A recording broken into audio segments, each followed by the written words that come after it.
Okay, hi everyone. This is Liz from MediaDev. Today I'm going to be interviewing our digital marketing guru, Sander. Hi, Sander. How are you today? Hi Liz, I'm very good, thank you. You?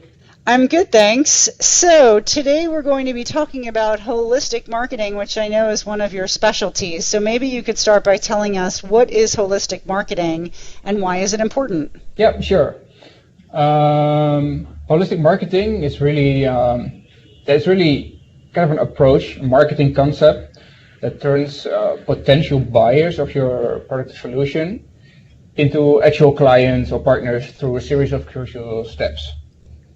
Um, yeah, most of you might know the key to a successful marketing strategy is to really accommodate prospects all the way throughout their buyer journey. Um, from when they start to realize they have a need for a certain product up until they become an actual customer.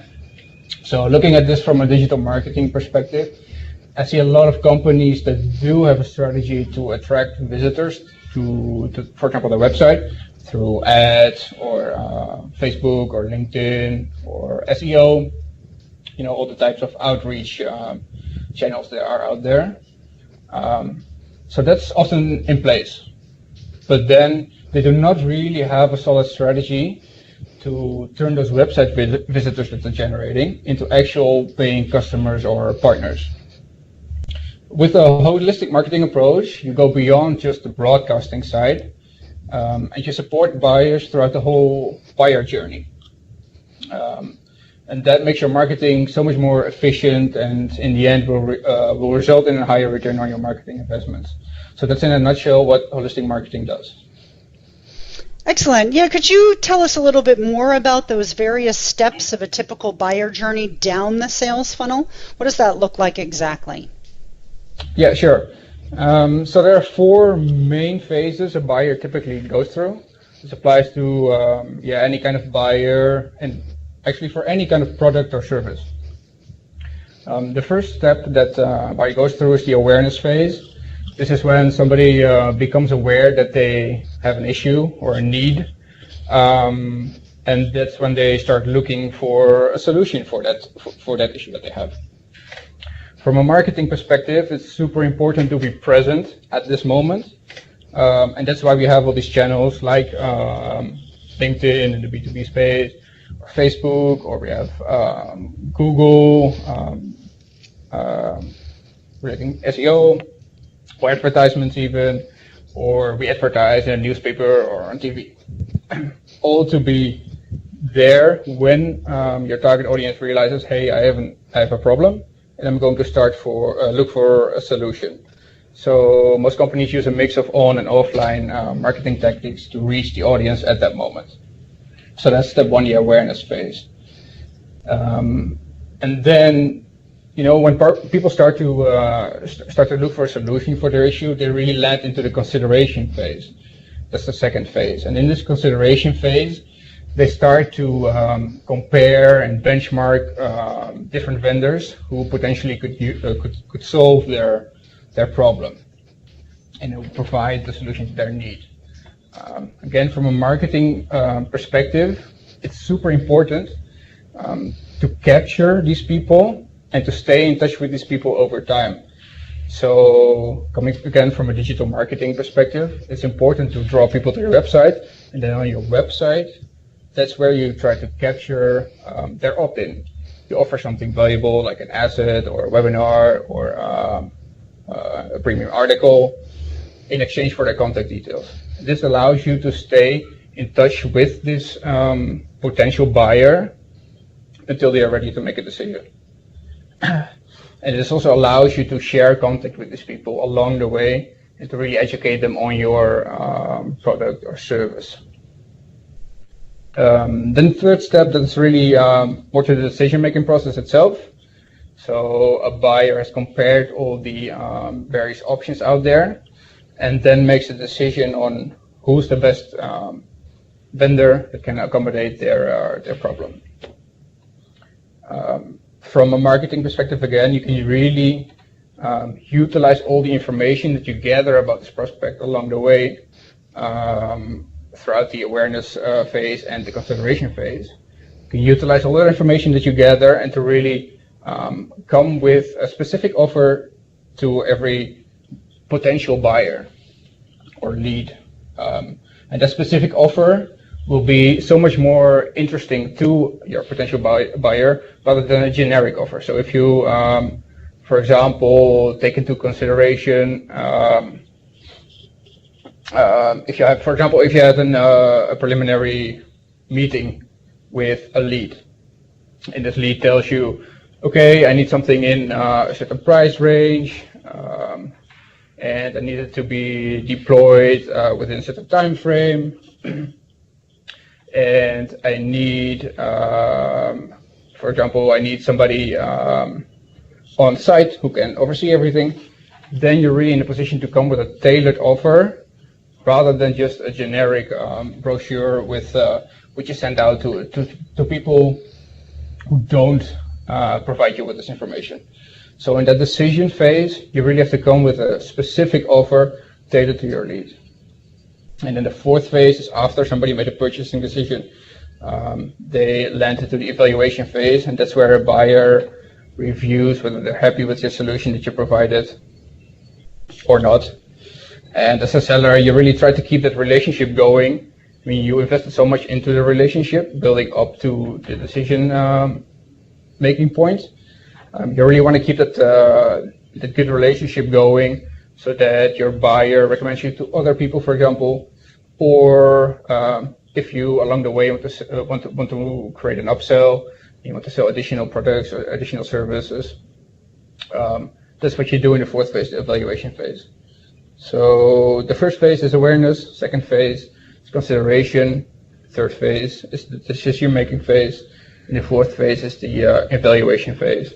The evaluation phase is really an ongoing phase, so to speak. I would just look at the length of the buyer journey.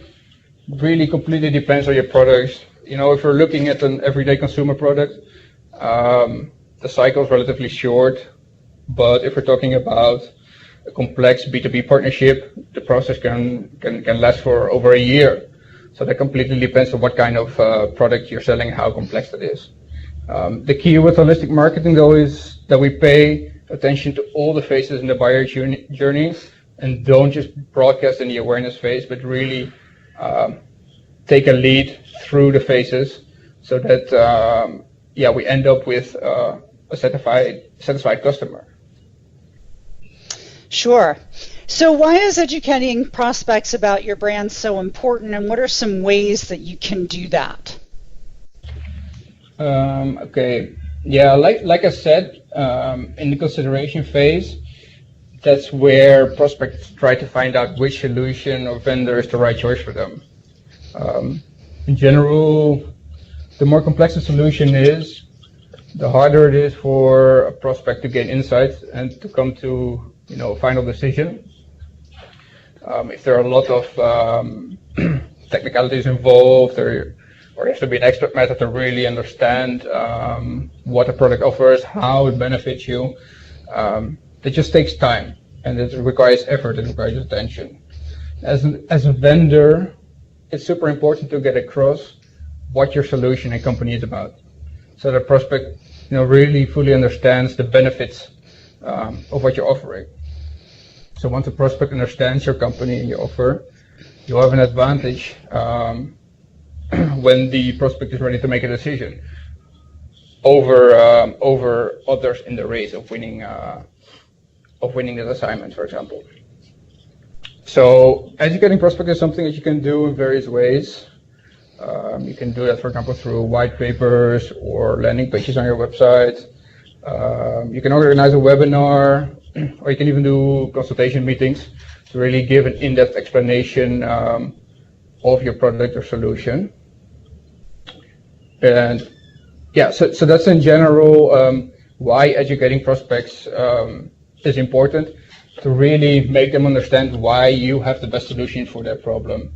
And especially, in a competitive market environment where products and features are super complex, sometimes they're even equal, and that's where it becomes really challenging to make a difference. And that's when it's important not to only highlight the benefits of your product, but also other aspects of your brand. For example, your corporate culture or projects that you're involved in, the overall brand image becomes super important. Because, in the end, people want to work with somebody who they're comfortable with, and not just, a logo. That's why it's so important to really educate people on your brand. So what would you say to a company who only wants sales meetings as a deliverable? Yeah, I think we can all agree that ROI is super important. That's why we're in business in the end. One way to measure that, of course, is by the number of sales meetings. What I see a lot as well is that businesses measure the success of marketing by the number of sales meetings generated. And then for sales, they measure the number of deals that came out of those meetings. But that's not always really fair. It's a super abstract approach, and I'd say that the KPI should be a bit more refined. For example, if a marketing team hits their goal in terms of sales meetings, but all those sales meetings don't turn into any sales, it's safe to say that the quality of those meetings are simply not good enough. I mean, you can't generate 100 sales meetings and then put the blame on the sales team for not having generated any actual sales. That just means that the leads weren't qualified enough and the sales meetings were not good enough. So it's super important to add some extra KPIs to assess the quality of a lead or a sales meeting. Another factor is that marketing activities can sometimes take time to build up before they show return, especially when we're talking about bigger deals or complex partnerships. It just takes time to nurture a lead, and it takes time to build up some momentum. So it's not always fair to say that a marketing initiative is not successful if it hasn't generated a certain number of leads within, the first 3 months, for example. So you really have to qualify better the whole marketing process, basically.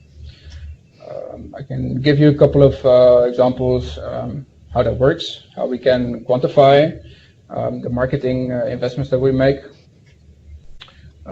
One is, for example, you try to measure how educated a lead is before you hand them over to a sales team.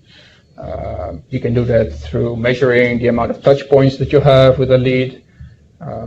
So how many times have you spoken to a lead, or have you talked to a lead? Or you can measure the amount of content that a lead consumes. So have they read a certain white paper or a brochure, or have they attended a webinar? That gives you a really good estimation of how well a lead already understands your product or service. And then it's not really something that you can measure per se, but it's a good criteria to set for your marketing team as well before handing something over to sales, is to really understand the need of the lead. So once we understand the actual need of the lead, we're in a better position to assess whether we provide a good solution for that lead. If somebody just simply agrees to a meeting with your sales team without fully understanding the need of that specific lead, there's a high chance that your sales team is wasting their time. So that's something you want to get done before you hand something over to sales. And these are also good KPIs to measure the success of marketing, besides just those sales meetings as a deliverable. One thing that we can add to that, besides how educated the lead is how far marketing takes a lead into the decision-making process. So before handing something over to sales again, you can see if we can determine who makes the decision within a company, who holds the budget, so who pulls the trigger on that.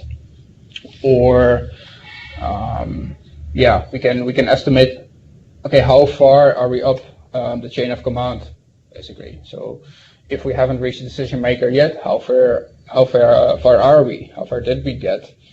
All those insights are measurable and contribute to the quality of a sales meeting.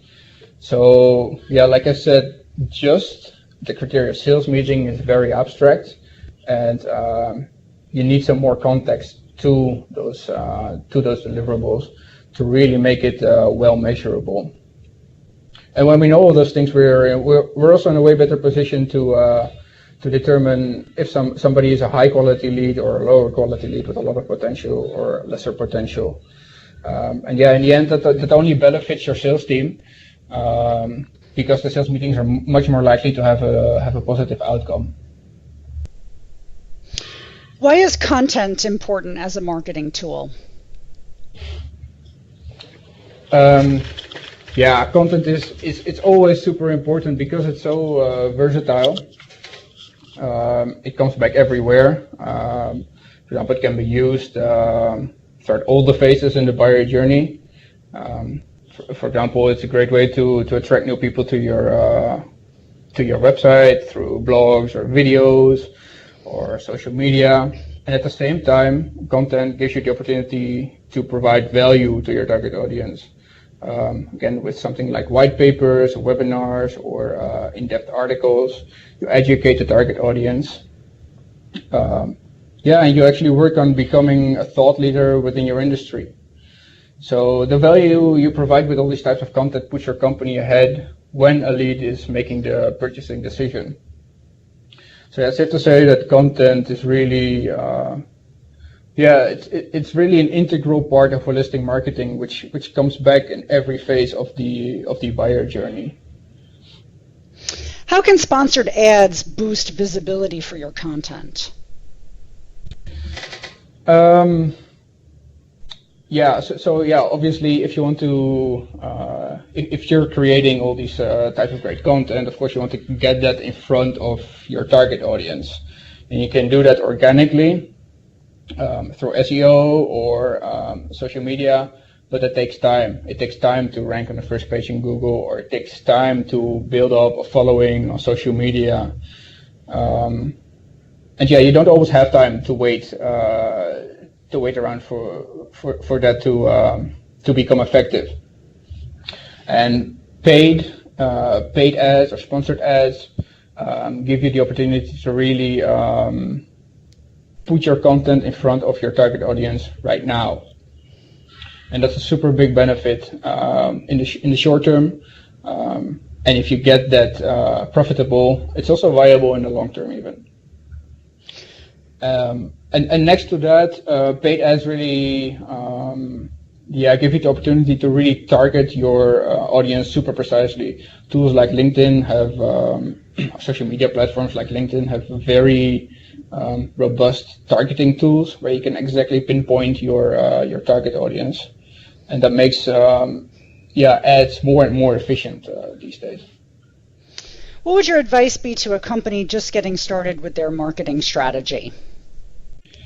Yeah, that's actually what I've been saying throughout our conversation here, is really not to only focus on broadcasting in the awareness phase. That's what I see so much, companies pouring money into advertisements across all kinds of channels,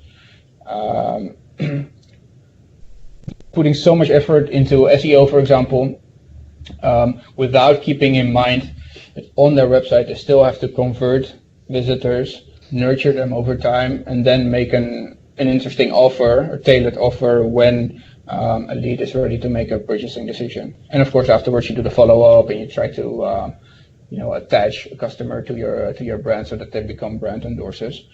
Again, my advice would really be to make sure that you complete the buyer journey in every step, to turn your leads into actual paying customers and ultimately achieve the ultimate return on your investment. Excellent. Well, thank you so much for your time today, Sander. This has been very insightful. I hope that our listeners have gotten a lot out of your insight and expertise. Thank you very much. Pleasure. Take care. Bye-bye. Thank you. Bye-bye.